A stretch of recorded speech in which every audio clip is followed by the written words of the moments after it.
Hey everyone, welcome to Heroes of IT, a tabGeeks network show. My name is Jesse Nolan. I am your host and the founder of tabGeeks. For those who have not heard, we've just rebranded this show from supporting IT support to Heroes of IT. It's going to allow us to broaden the scope and goes back to our original branding of home of the IT hero. So we're bringing that back, and we should hopefully be doing a run of stickers and t-shirts with the Heroes of IT logo for the OG tabGeeks fans who remember those. I still have one on my laptop over here. This is the second show that we are doing on video for supporting IT support, or Heroes of IT in this case. And we invite everybody to head over to our tabGeeks YouTube channel. You can just search for tabGeeks on YouTube, or you can search for Heroes of IT, or you could go to tabgeeks.com/YouTube.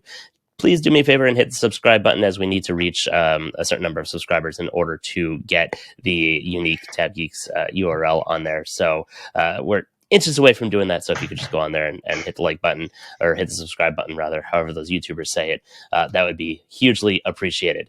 My guest today is John Rodriguez. He works at NNC Technologies. He is the CEO and owner. John, welcome to the show. Hi, thank you, JC, for having me. Yeah, my pleasure. And I wanted to have you on because you're an awesome dude. We've interacted on LinkedIn a lot. But when I saw your post that you were doing IT for the Golden Globes, I was like, holy shit, I got to interview this guy. Yeah, it was pretty exciting. Thank you. Yeah, for sure. So why don't you take 2 minutes and tell us about yourself? Yeah, definitely. So I got my degree from Cal State LA in industrial technology. But I started my IT career way back before then, working with my dad, who's also in IT. I was the grunt running cable in the attics or underneath houses. And then from there, on his side hustles, I would see people he worked with configuring the network, the IT engineer. And I was like, oh, I want to do that.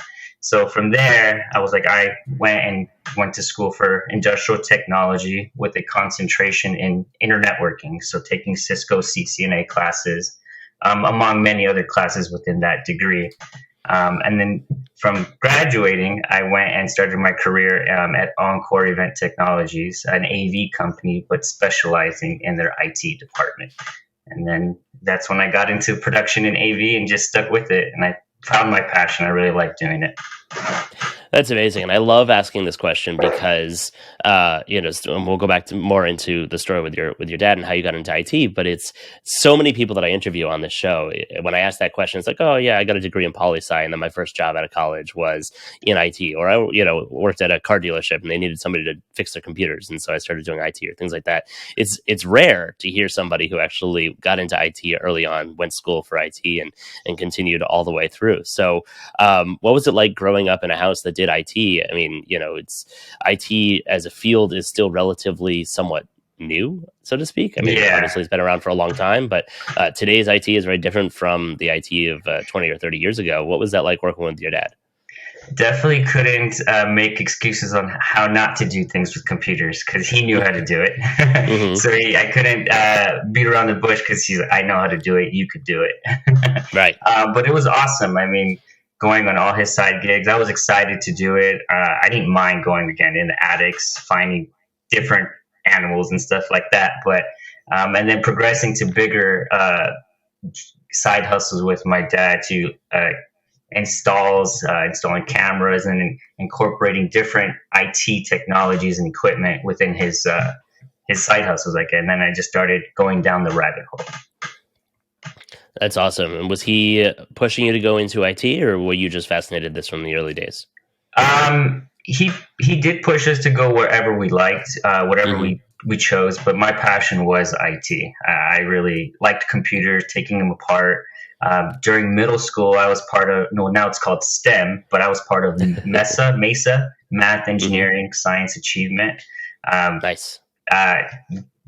Building websites with HTML coding in middle school. And then I love technology starting from a young kid. That's awesome. And do you have siblings? I do. I'm the oldest. I have a younger brother and 2 younger sisters. Did they also end up in IT, or did they be like, nah, screw this, I'm going somewhere else? My younger brother, he's going to school right now to get his degree in IT, cybersecurity. Nice. Different route. And then I have 2 younger sisters. One's going to Cal Poly, getting, I believe, her degrees in journalism. I hope I got it correct. And then I have another sister that's still in high school. Nice, nice. Yeah, it's I'm very curious about the growing up in a techie household. I have two kids under the age of 5, and my son, who's 4, is obsessed with rockets. He can name, I don't know, 12 different models, and the Soyuz rocket and the Challenger and the shuttle That's this and the awesome. shuttle that, and he's telling me all about the SRBs. And the dude literally watches YouTube videos from a decade ago talking about in the original days of space flight, blah blah. I'm just like, this is amazing. I couldn't be prouder. I'm so glad to have inspired this in him, and I hope that I'm doing this right so that he grows up like you did with a love for technology and can Yeah. harness it and continue to grow with it. So that's awesome. Yeah, and I do have two little ones as well. I have a 7-year old and a 3-year old. My Hmm. 3-year old is very artistic, doesn't like technology. She'll be outside. My 7-year old is in love with technology. So hopefully he follows the technology path or choose whatever he chooses as far as Yep. passion. Yeah, for sure. Yeah, my almost 3-year-old can navigate the TV using Alexa, and we have Google Home. So okay, Google, play this, play that. It's amazing. Just the thought of growing up with this in today's age. It's like I built a computer lab in my bedroom, and there were no voice talk to anything, and now that's all they know. And of course, my Google Assistant here sitting on my desk is listening to me because I said, "Okay, Google." So. Yeah. It's crazy how fast they learn. Oh, and how fast they grow. Yeah, any parents listening to this will get a chuckle out of that one, or groan, one or the other. Yeah. So, all right. So you got your start with your dad, and worked forward from that, and then it was time to go to school. How did you decide on industrial technology, and what exactly is industrial technology? I chose on it. I wasn't always the best in school. I did get good grades, but I like more the entrepreneur route. I was a kid in school, kind of outselling the candy store sometimes. Nice. But I went to school because it was the fastest route for IT, but it was in my career and passion. Industrial technology is more in the sense, how do I explain it? They have 5 concentrations. I chose the networking and integrated design, but they also have fire and safety, and CNC design, and other sorts within industrial technology. They teach you more the business aspects, Sigma Six, things of that sort. So you had to Hmm. take a course from each technology, and then with Cisco, you did take all the CCNA required courses to get your certification. So I Hmm. chose that route. I did not get my certification. I went straight into the job field, which I should have taken my certification. Like a But true entrepreneur. right out of college, I got hired. It was an event and or AV IT, but I was like, oh, I got an IT job right out of college, so it was perfect. Nice. Yeah, it's always interesting seeing the career path as you go forward. But why events? Was that something that was available, or was that something that you were already showing interest in? It was something that was available through a family member. I was given the opportunity to work for a hotel brand, Marriott Hotels Hmm. at LA Live. Nice. They gave me a chance, and it was for the LA Auto Show actually. 2 weeks Ooh. in, and I was just showing my skills with IT, and in the same sense, I knew how to plug in an HDMI for projectors. So I knew the basics of AV, so I was able to use those skills as well. Being somewhat of a gamer too, okay, A to B plugins in a sense. So I was able to utilize my skills, and I was like, oh, I like events, and starting from beginning to end, and seeing the end product, and seeing what content they're trying to provide their attendees. It was really cool to see. Yeah, I not reviewed. I interviewed Todd Smith, who was over at Snap at the time, and he and I were discussing. This is one of our early shows. We're discussing how both of us also got our starts in IT by being into computers and AV, and having. I think he had an AV business in school and whatnot, and I did. I started the broadcast video club, broadcasting videos in school, and turned out that everybody was really interested in the school sports, so it really took off and got picked up by MSG as like a local, Yeah, high school network kind of a thing. And all of these years later, I'm now putting those skills to good use and doing tabGeeks video production, setting up a studio and lighting and cameras and all of that. So you never know when exactly. that stuff is going to come back to be helpful. I agree. All right, so you got that first job out of school, and it was in doing technical and event production. Where'd you go from there? After there, I went to a smaller production company, and I was given the opportunity to travel with them internationally as well. Um, Nice. it was still within IT, but now it was more broader, an IT operations manager. I was in charge of their businesses, day to day operations, user support. Um, Within, I would say, in the AV world and IT, we all wear different hats. So I had to learn many technologies, from recording tech equipment to servers, things that I had to broaden my like horizons and think outside the box. Um, and I got to go to Abu Dhabi. I got to go to Singapore and Cool. different cities within the U.S. as well. Produce events, um, and I didn't know these in a sense high VIP speakers, things. I was just excited to work and see Hmm. again the start from finish of the end product. I had one example. Kobe Bryant. We were doing an event at the Beverly Hilton for Milken Institute, and Kobe Bryant walked into our IT headquarters, and he even said, "It's like, oh, is this a command center?" Everyone's face Nice. dropped and was just like, no one spoke a word, but that was like the most awesome moment.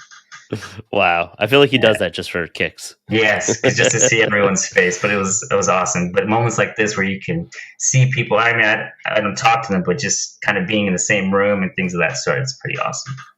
Yeah, yeah, absolutely. And I was watching MKBHD, who's one of my favorite YouTubers, and he got. I'm pretty sure he interviewed Kobe Bryant, and he interviewed Elon Musk and a couple of others. I'm just like, all right, we're gonna get there. We're gonna start here. We're gonna grow this, and we're gonna get to the point where Yes, I can interview various big tech folks and bring them on the show and ask them the same questions I'm asking you. So fingers crossed. and also given those opportunities to travel, meeting other IT professionals along the way has been awesome. So that's why I was like, I want to join an IT community where it's just globally in a sense. Yeah, for sure. Well, you found tabGeeks, so I welcome to the did. community. Thank you, thank you. I want to take a really quick break to tell you about our sponsor for this episode. It is Riverside.fm. It also happens to be the platform that we're recording this on. I'm a big fan of Riverside. I've tweeted about them. I've talked about them on past episodes. We did a live episode with them over on our Google Workspace Recap podcast, talking about some of the new things that were coming and some of the decisions that Google made. And we got a ton of people over on YouTube, and it was totally effortless to do the live show on Riverside. So that's one of their amazing features. Basically, Riverside is a very high quality online studio for recording podcasts and shows, and it just blows Zoom and Google Meet out of the water. So if you're on either of those platforms, definitely go check out Riverside.fm. I switched to Riverside after I was looking to bring my shows to video format. I've been doing just audio for just over 2 years, and I decided, hey, let's upgrade and let's go for the YouTube audience and start expanding and growing in that direction. And honestly, they are the simplest, easy to use platform out there. I can record in 4K, which was a requirement for me. Also, it's really simple for me to send an invite link to my guests, and they're able to just click it, and it opens in their browser just like a Google Meet meeting. And right away, they can join in and start recording the show. Easy peasy. They're also killing it at developing new features. I love all the things they're coming out with. I'm not the only one that's using it. There's lots of great creators out there that are using it. Two of my favorites are Guy Raz from the my favorite podcast, How sorry, How I Built This with Guy Raz at NPR, and my favorite YouTuber, MKBHD, who you've heard me talk about a lot on this show. And they both are using it. And honestly, I thought both of them were recording locally in the studio. I didn't think it was done virtually. So absolutely sound fantastic. Go and check it out. Riverside.fm, not .com.fm, Riverside.fm. Create an account, and you'll see what I'm talking about. Now, back to the show. All right. So moving forward throughout your career, now you've had experience. You've done more recently the Golden Globe Awards. You've done E3, Gaming Expo, the Oscars luncheon, BAFTA Awards, Streamies, Wi-Fi Alliance, the Emmys. What are some cool stories from all of this? What have you, Oh, other than the Kobe Bryant FaceTime there? um, well, there's a lot of stories. For example, there was one for Netflix, Def Comedy Jam. I went into the green room, and all the big comedy stand-up comedians were in there. And going in there, it's like, whoa, seeing all these people. I'm a comedy fan, but I bumped into one of them, and they were like, "Oh, it's okay, little man." And I'm like, "Oh, sorry." So it's just comedy moments like that, running into different celebrities. being able to be side by side with these celebrities, because a lot of people don't. You see them on the big screen, but you don't really get to meet them face to face. Some of them Hmm. are very, very humble, nicest people you'll ever meet. All the way to your business CEOs and entrepreneurs, which is more. I like to follow that instance, the business conferences and that sort, learning all those things. Traveling, learning the do's and don'ts. Make sure you have all your papers. I did get stuck in Abu Dhabi for good Oh four my. hour, a good 4 hours because I didn't have the correct paperwork. So have all your check marks crossed in a sense. But I've done crazy 18, 19-hour shifts with some of the coolest people. And at the end of the event, we all are just like, yes, it's over, but we had a good time doing it. I think that's the best, finding the right group of people to work with. And I did for while I was doing all those events, which makes it fun because you don't want to do anything that's not fun. Right. Yeah, for sure. Um, well, walk us through, and I want to hear more stories, but walk us through IT for an event. I'm curious how it differs from your normal desktop support. What goes into putting on an event? Obviously, I've done a bunch of concerts. Sorry, not concerts, conferences. I've also worked some concerts, but that's besides the point. You're on a much, much larger scale. What goes into those massive, live stream or even in-person events such as the Golden Globes and others? A lot of vendors you have to coordinate with, managing. You have credentials to security to even staff and support doing the paperwork in the sense behind the scenes. We need to know their requirements. My home location was the Beverly Hilton, so I knew the infrastructure like the back of my hand. That's, I would say, step one is knowing the infrastructure of your venue. Where are the Hmm. IDF rooms? Where are the fiber drops? I also had to learn different types of drops.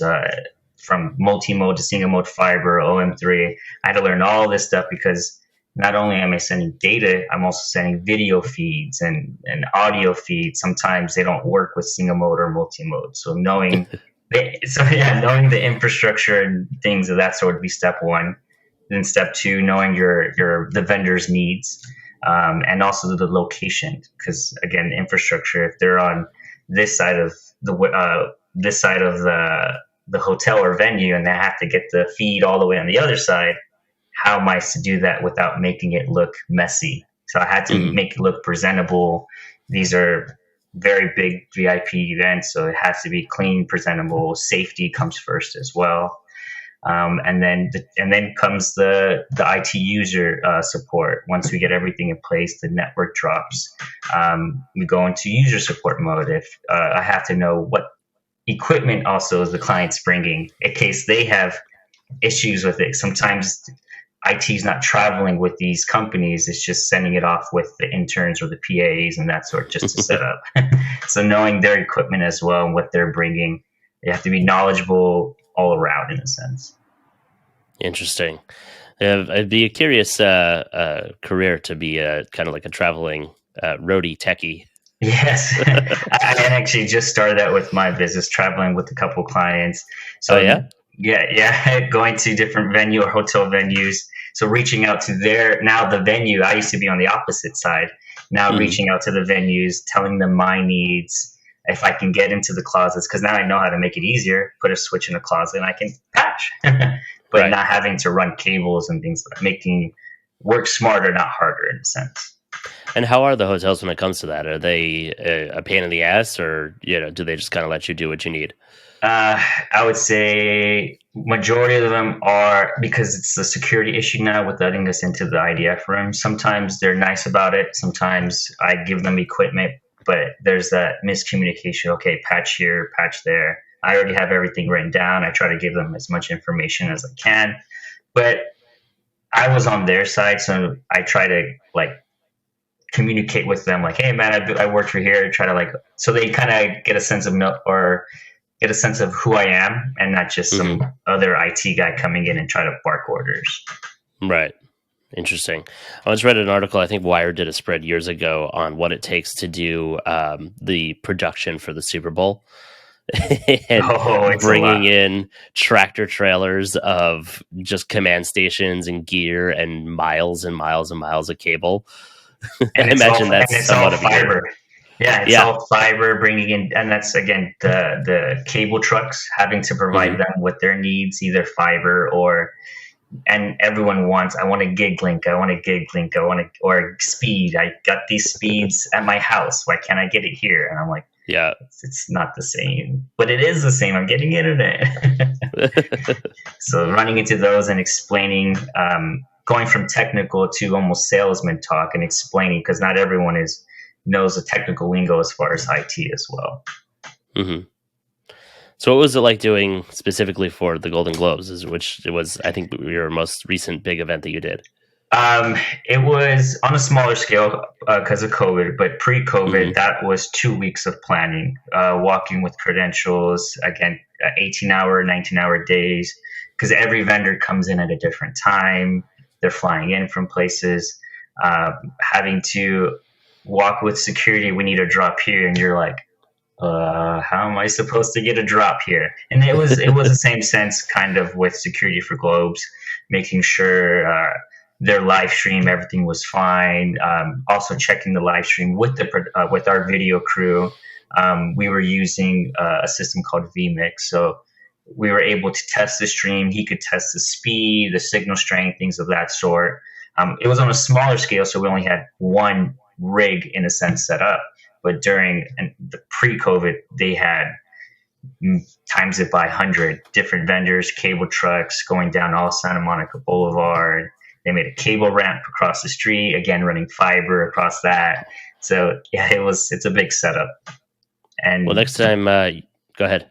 and just deploying multiple access points just to blast even the outside area with Wi-Fi as well. Wait, you're setting up Wi-Fi for these events also? Correct. Putting Wi-Fi, deploying, basically deploying a temporary network setup on top of what the hotel already has. Oh, interesting. What equipment do you use for that? For Globes, we use HP Aruba switches and Ruckus wireless system. Interesting. Is that your favorite? Uh, Configuring wise, yes, because it's a lot. You don't have to do so much, type out so much as far as Right. Cisco.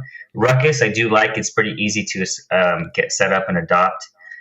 Ubiquity, I would say, is the easiest, but sometimes it's up and down with them. Yeah, I'm a huge fan of Ubiquity, but my offices are much smaller than yours. I've got 10-person offices, and my networks are generally not that large. Although I do have one pain in my ass network that is at a like a cabin in the woods getaway kind of Mhm. a place. It's 160 acres, and we built a fiber backbone underground, and Oh wow! stuff just. I mean, it works, but then every once in a while, it's well, somebody parked a truck in between one of the point-to-point links, or this access point has decided that it no longer remembers it's a part of the network anymore. It's like, come on, Ubiquity, please, Yes, please help me out exactly. here. The same things I run into, or it's like I just reset my or passwords in the sense, or having the cloud key and it's adopt. Yeah, I've run into all the issues with Ubiquity. Wow. Wow. All right. So you said for the Golden Globes, it's a 2 week lead time leading up to the event. Is that normal for these size of events? Is everything gets done in 2 weeks flat as far as setup? Yes, because they start building the scaffolding, they start putting the carpet down, and we have to get our basically our drops before then or during that time, because once it's down, the process of getting basically clipped or cut, or we try to get in there so it doesn't get clipped or cut. We'll put in NEMA boxes, all weatherproof boxes, just so we can protect our switches and get the network to the red carpet area. Um, Credentials and security start going up fairly quickly too, because it's very very hot. We got party crashers all the time, so Of they need to start course. scanning badges. So yeah, it's about 2 week lead time, and probably Wow. sometimes more with the pre-production as far as getting on the calls and the different conferences. I mean, the Zoom calls, scheduling everything out as well. I'm sure. How much of it has gone virtual now, thanks to COVID?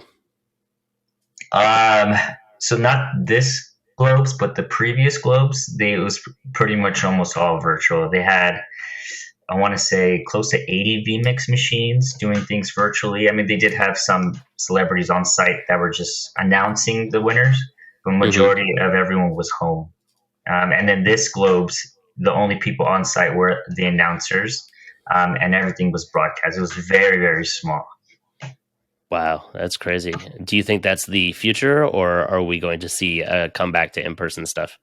I would say it's more hybrid. I Hmm. think some people are so uncomfortable going on site, which I've seen with shows I was going on site for. They were still at that hybrid mix.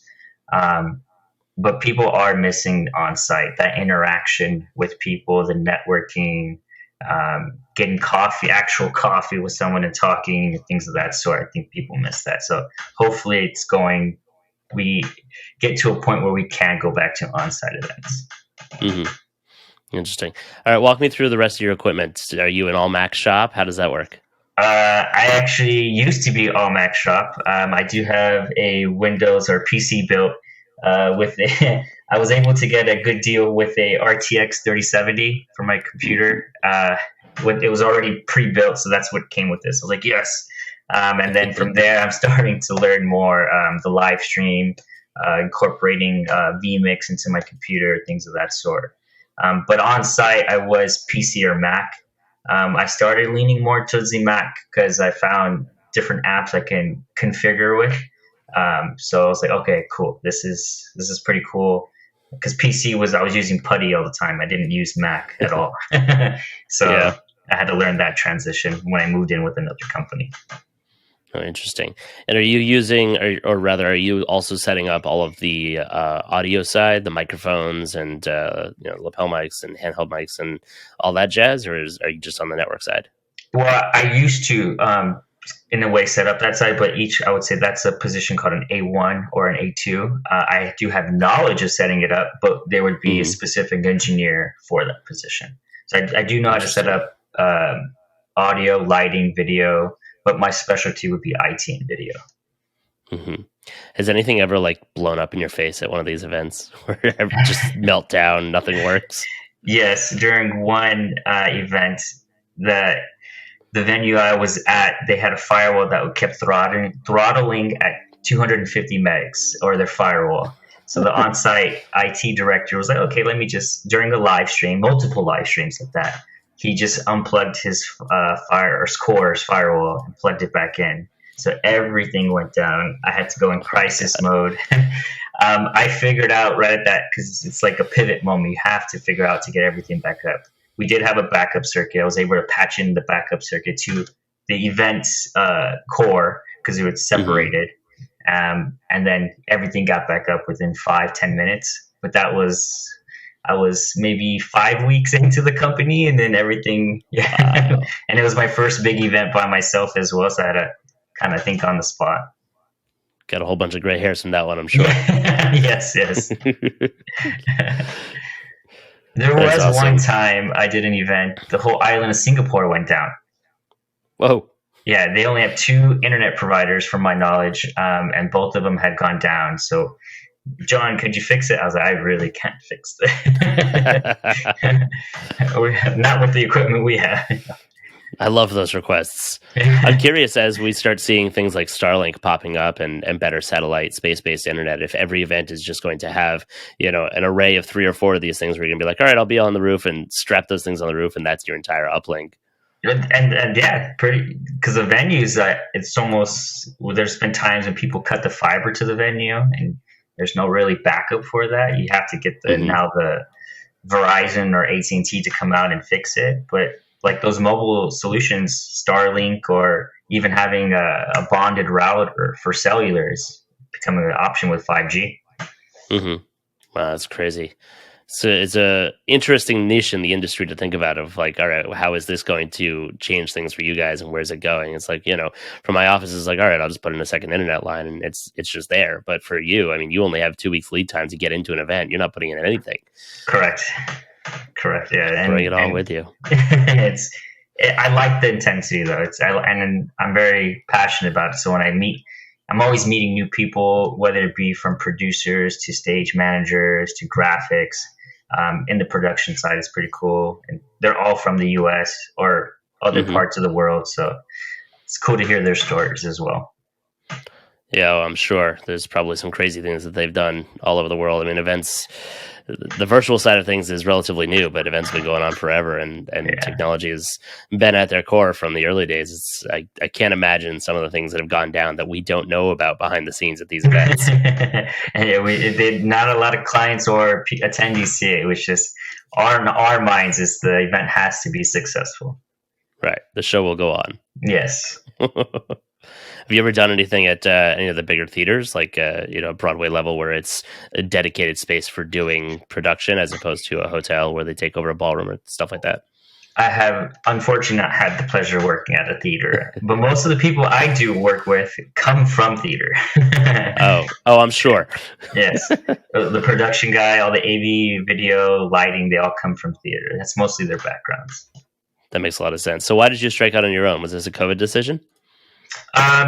It was a COVID decision. I did move out here to San Bernardino County, and I've always wanted to have my own business, not just working with my dad, but a lot of people within my family, whether it be construction, owning nursery as far as like gardening, things of that sort, they all have their own business. So I've always been around it growing up, and I was like, I think I want to do this now. It's at that point in my life.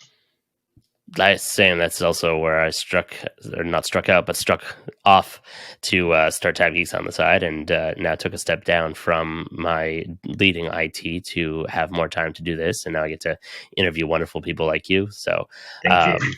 congrats on that, and a good move there. I'm curious. Back to the beginning here. You've got a degree in industrial technology. Has that been useful to you? Yes, in the part of the way I did take 2 tracks. I didn't know where I wanted to do, like most college students, you don't know what you want to do in your life. I took the industry track and the education track. So while in school, I did help and participate teaching middle schoolers how to use 3D printers, things of that sort.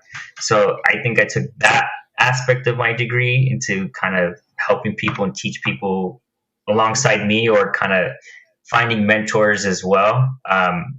And that part of my degree has helped. With the IT side, I learned more in the field than I did in school. Interesting. Well, you had the the networking and the background for that, so I'm sure that helps a little bit. Yeah. Especially when working with all the varied kind of equipment that all of these hotels must have. Definitely. And then I like being nosy at the hotels, learning different paths, because someone has done it before me. So I'm pretty sure, like, trying to figure out what they did. Yeah. Have you ever done a event on a cruise ship? No, I'm not. That sounds like it would be. So I interviewed, I don't know, about a year ago, Troy Vale. He runs IT on a retired battleship. It's a museum, the USS Iowa, out here in awesome. Southern California. And he's like, the things he talks about is just a whole different world, crawling through conduits, and not even conduits, but crawling through, the inner workings of an actual used in battle battleship. And he's the only one on the ship, and it's impossible to do any kind of wireless anything, because it's all a Faraday cage. It's all metal. Yeah. Oh man. And just the stories, and probably there by yourself, you're just looking around. It's creepy. Yeah, for sure. No, I would be awesome though to do it on some sort of cruise or battleship. That'd be cool. Right. Yeah, it's whenever I go on a cruise, which unfortunately hasn't been as often as I would like, I'm always taking a look and I'm like, oh, there's an access point every 8 feet around here. My wife can't take me anywhere either, whether it be at a venue or at a concert, because I am looking at the lighting. Or she'll ask, when is the show going to start? I'll look at the front of the house and be like, they're not there yet, so give it a couple minutes. That's amazing. All right, what other stories do you have for us before we start closing out here? Other stories. I would say my travels internationally, working with having to, because you can't take your gear with you. You have to, in a way, source it. So working with different vendors, learning the culture and different of wherever I am fortunate to go as far as international. I loved Abu Dhabi. The architecture, the food was amazing. Meeting the different IT professionals, even with the hotel, swapping stories with them. That's where I find more joy, is just meeting different IT professionals and swapping stories. Nice. What's it like carrying all your gear internationally? I mean, Abu Dhabi is not close. It sucks. I was having to carry 3 or 4 Pelicans. like the big, large Pelicans with Mac Minis, servers, and then not knowing from the old timers the tricks of the trades and how to pack it because Hmm. I'm figuring out myself, but there are tricks to packing it as well. Oh, I'm sure. But Do you have to do you ship that stuff, or you just carry it with you? some things we shipped, but some things we carried. The more valuable stuff we carried on. That's funny. Yeah, it's amazing. I referenced earlier MKBHD, and he was doing a video review talking about the new MacBook Pro 14 with the M1 Pro, or in Yeah. his case, the M1 Max processor. And he's like, when I used to travel to CES and these other events, I would literally bring an iMac Pro to be able to do editing on the road. He's like, now I have a laptop and I can retire that. So it's great to see the march of technology going forward, that we can start doing a lot more of this stuff on the computer side, more portable, without having to lug a server with us. And actually, that's kind of funny because anywhere we went for conferences, that's something we had to order was a iMac or MacBook Pro, the towers, because we Hmm. needed video editors on site and then get them. And I was also in charge of getting the video editors set up. So knowing their Hmm. requirements and finding a vendor, whatever city we went to, within the requirements we had or we needed. I'm sorry. Do you find it easier to do events in LA, given that it's a massive movie and production town?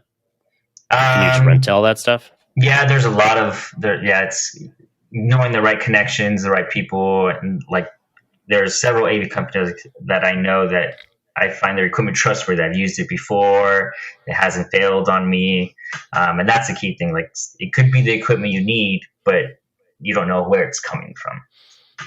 Can't imagine the stress level. Yeah. That's so brutal.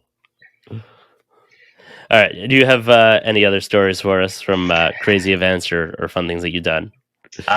Golden Globes, having celebrities, had one celebrity give me a hug. It was Halle Nice. Berry, and I was like, Not take, bad. just take me home.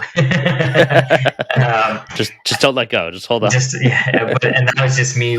It was at the end of the Globes. It was already like I don't know, 2 in the morning, but we're cleaning up, we're striking our Hmm. equipment.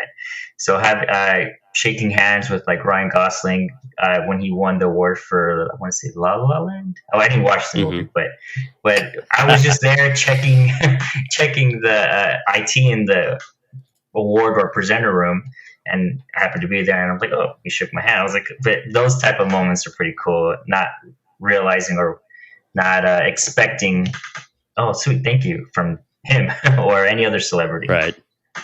Yeah. That's awesome. All right. Well, the next award show that you do, or the next big event that you do out here in LA, let me know if you need an extra pair of hands. I'll be happy to come down and leave you the second that my security badge gets me in to go and hang out with the celebrities. I will Be definitely like, oh, let you know. I'm with those guys. I'm with the tech team. I will definitely let you know. All right. So, Thank you any for last having me. advice? Yeah, my pleasure. Any last advice for this is my last question that I always like to ask. Any advice that you would give to people that are just starting out in IT, trying to figure out what they want to do, where to go, how to get there? I would say find a mentor. I had really good mentors throughout my career. I would say top three former bosses, and they took me under their wing and they taught us everything. That's why I was so adamant about finding a community or IT community because we all share our ideas or skills off each other. Like some of the AV guys are using Raspberry Pis to automate some of their stuff, and I'm like, that's IT. That's not AV. How are you guys doing? Like so, things of that sort. Finding a mentor is really big, and having a community, finding the right community too. And I was very Awesome. fortunate. I was very fortunate to pre-COVID to have kind of like that community with mentors and bosses, and then just the old timers teaching us their ways in a sense. Oh, for sure. Well, IT is kind of reaching its time to shine as you see CTOs and CIOs that are rising to the seats of CEO and taking over for companies. I just was reading before this show, Southwest has a new CEO, and he started out at the company as a programmer and has a degree in technology and has always focused on technology. And so, now he's going to bring that role of being a geek like us. I mean, he's a huge Rush fan, apparently, as am I. and he's going to bring that now to the leadership of running Southwest Airlines. So That's it's our awesome. time to shine, and I you hit the nail on the head in terms of why we do what we do, right? We love IT. There's so much of it, and so much that you can be like, all right, well, I'm not into this, but I'm definitely into that, and so much that goes on both sides of the aisle, whether you're into AV or just desktop support or all of it. So anyway, I appreciate you coming on the podcast. This has been fantastic. I realized last week I haven't written a new closer for the episode, for the YouTube crowd. So whatever the YouTubers usually say, hit the like down below and drop your comments and questions here. John, if somebody wanted to get in touch with you, what's the best way for them to do that? Are you a Twitter guy or LinkedIn or what? I'm a LinkedIn guy right now. Since I started my business, I'm still in the process of setting my website up, which I have been procrastinating. I need to get it on now. But LinkedIn would be the best way to contact me. Okay, awesome. Well, on LinkedIn, I think you're Jonathan Rodriguez, right? Correct. Awesome. And I'm also Jesse Nolan on LinkedIn. I'm Mr. J Nolan on Twitter. We're at tabGeeks. And do us a favor, check us out on YouTube. You can get there by going to our website, tabgeeks.com or tabgeeks.com/YouTube. tabGeeks is TAB, which is tech and business, geeks, which you should know how to spell, .com. And if you're interested in joining the Slack community that John and I were talking about here, also on our website, tabgeeks.com, there's a form you can fill out. And that's completely sponsor-free, no marketers allowed, only awesome IT folks in there sharing knowledge and information, and in general having a good time. So go over to our website and submit the form, and I'll be happy to welcome everybody into the community. So John, once again, thank you for coming on the show. Thank you for having me. My pleasure, and we'll see you next time on Heroes of IT.